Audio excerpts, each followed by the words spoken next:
So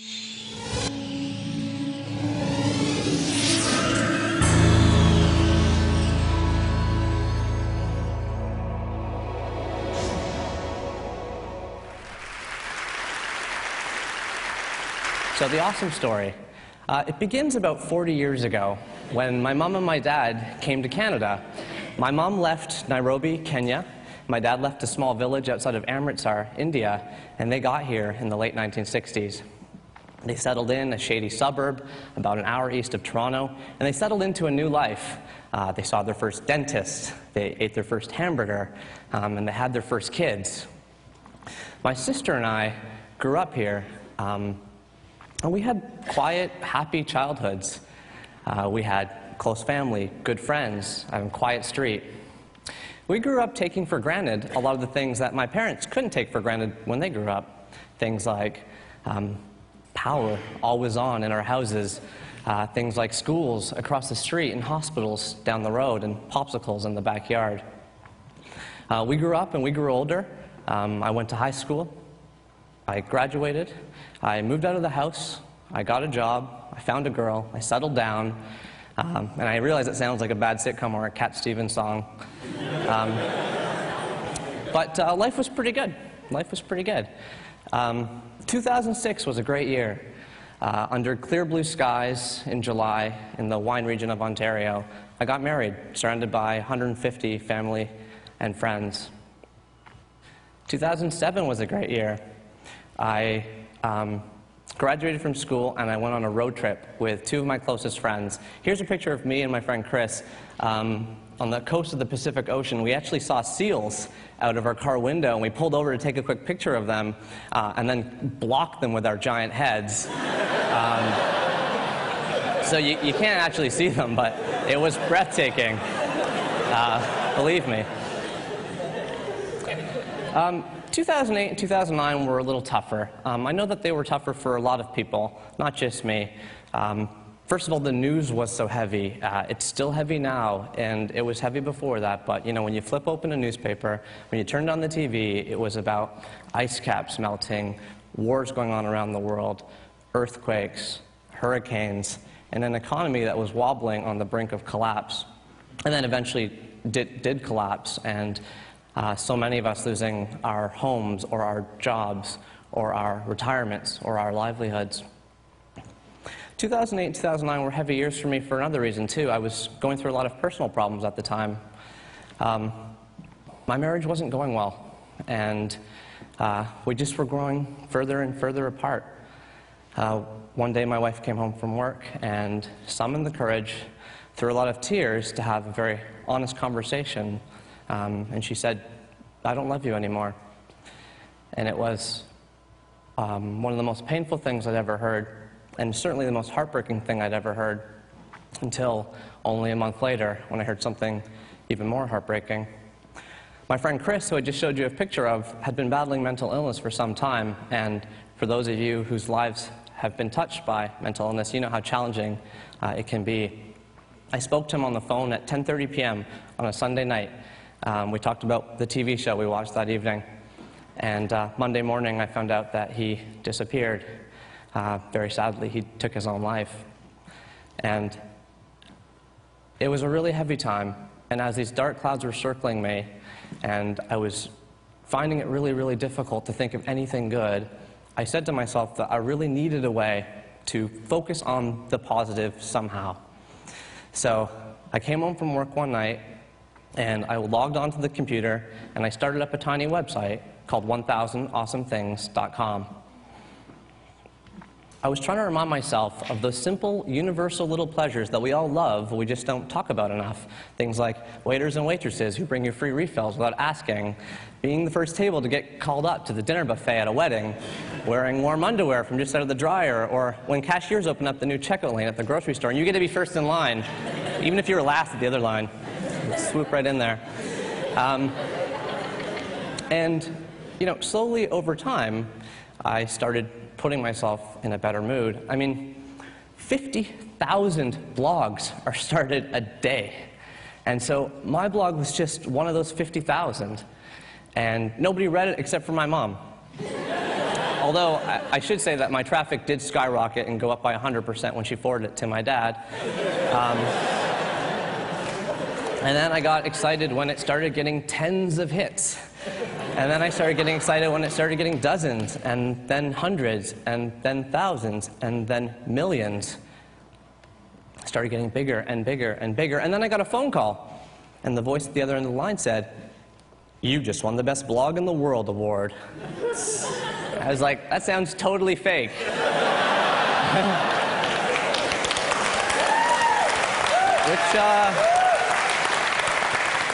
Which African country do you want me to wire all my money to? But it turns out I jumped on a plane and I ended up walking a red carpet between Sarah Silverman and Jimmy Fallon and Martha Stewart. And I went on stage to accept a Webby Award for Best Blog. And the surprise and just the amazement of that was only overshadowed by my return to Toronto when in my inbox 10 literary agents were waiting for me to talk about putting this into a book. Flash forward to the next year, and the Book of Awesome has now been on #1 on the bestseller list for 20 straight weeks.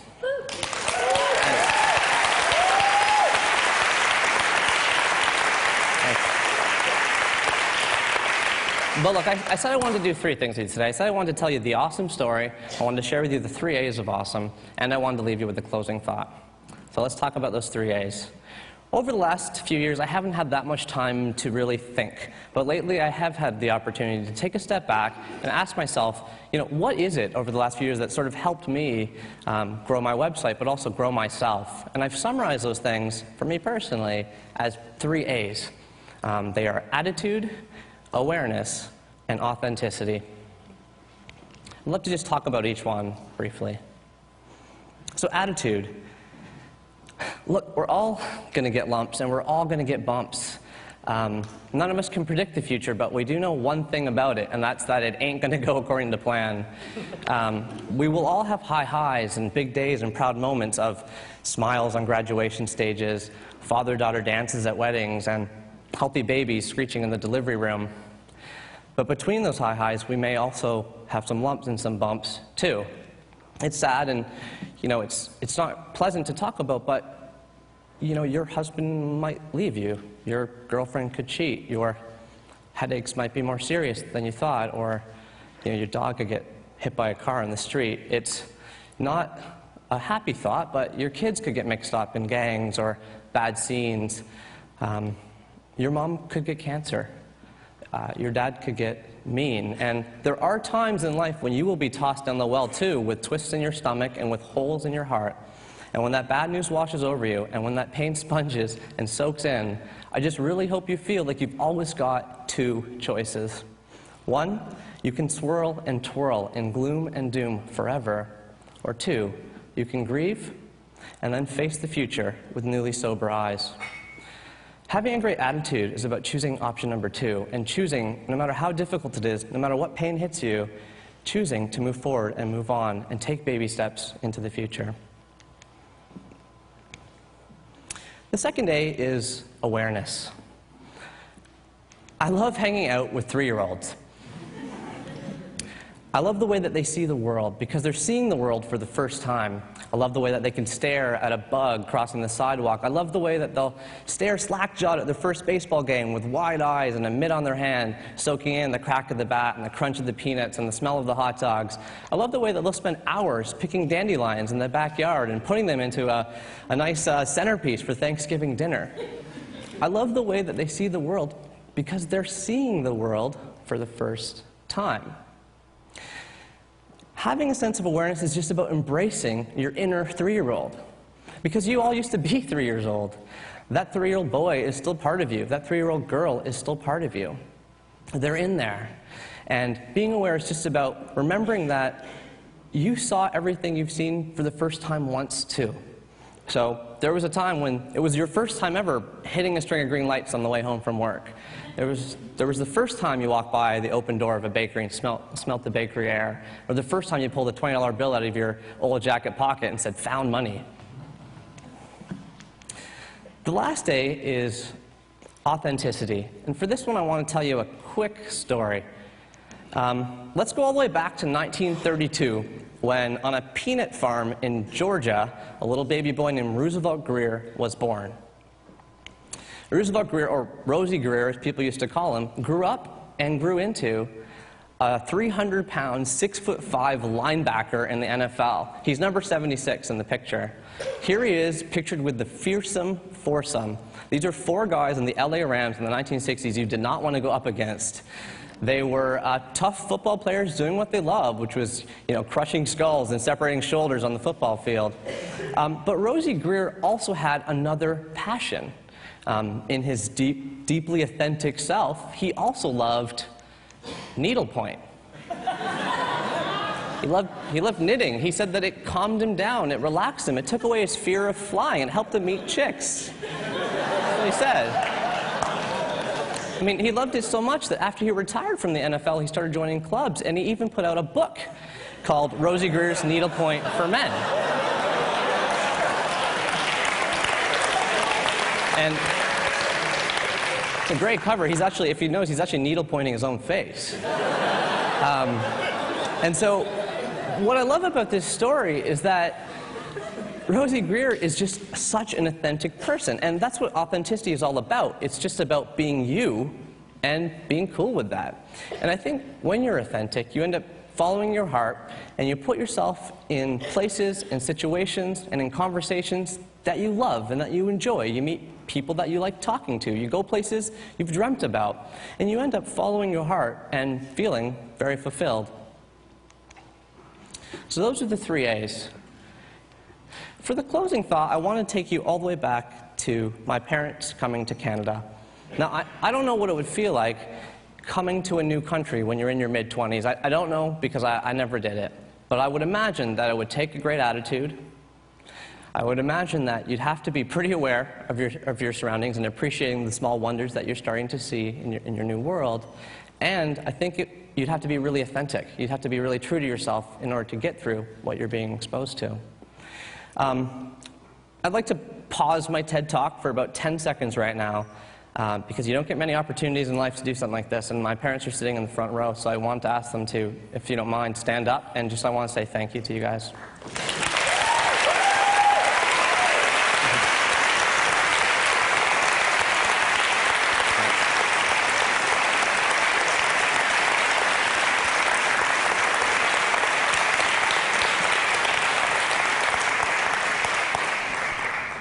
When I was growing up, my dad used to love telling the story of his first day in Canada. And it's a great story because what happened was he got off the plane at the Toronto airport, and he was welcomed by a non-profit group, which I'm sure someone in this room runs.